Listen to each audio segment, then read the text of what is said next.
Hello, Radhe Radhe. आज हम राधा जी के बारे में बताएंगे। राधा जी की चरण रज का क्या महत्व है, क्यों लोग उनकी चरण रज को पवित्र मानते हैं, चरणों की सेवा को परमात्मा से मिलने का रास्ता मानते हैं।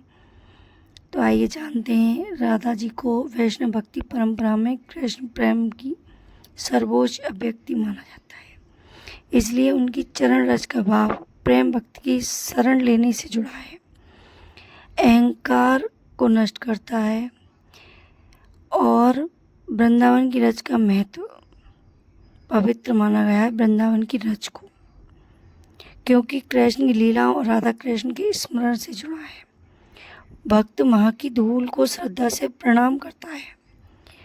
राधा जी के चरणों में वो स्थान पाना चाहता है। भक्त बोलता है, मुझे राधा रानी जी के चरणों की रज मिल जाए तो मेरा भाग्य खुल जाए।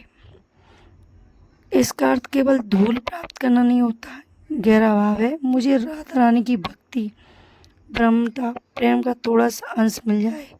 सबसे सुंदर बात है कि राधा जी की चरण का वास्तविक आध्यात्मिक संदेश भारी धूल से अधिक मन की विनम्रता से जुड़ा है। जिस मन से अहंकार की धूल हट जाती है, उसी मन में प्रेम की भक्ति खिलने लगती है।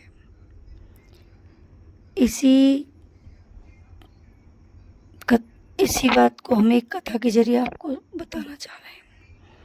एक बार ठाकुर जी और राधा रानी निधिवन से रास करके लौट रहे थे, तो राधा रानी के चरणों में ब्रज की रज लग गई थी और ठाकुर जी की नज़र उनके चरणों पर पड़ी। तो बोले, राधा जी, आपके चरणों में ब्रज की रज लगी है।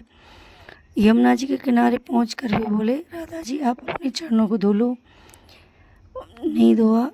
उन राधा जी ने नहीं सुनी और राधा जी ने बड़े विनम्र से ठाकुर जी को जवाब दिया कि जो मेरे चरणों में एक बार लग जाती है, मैं अपने आप से उसको दूर नहीं करती। किसी को भी, कोई भी चीज़ को, कोई भी वस्तु को, उसको पूरा स्थान मिलता है मेरे चरणों में, प्रेम का, भक्ति का, समर्पण का। और मेरे भक्तों के अहंकार को नष्ट करने में मेरी भक्ति परम स्थान रखती है। इसलिए उन्होंने ठाकुर जी से अपने पैर यमुना जी में धोने के लिए मना कर दिया।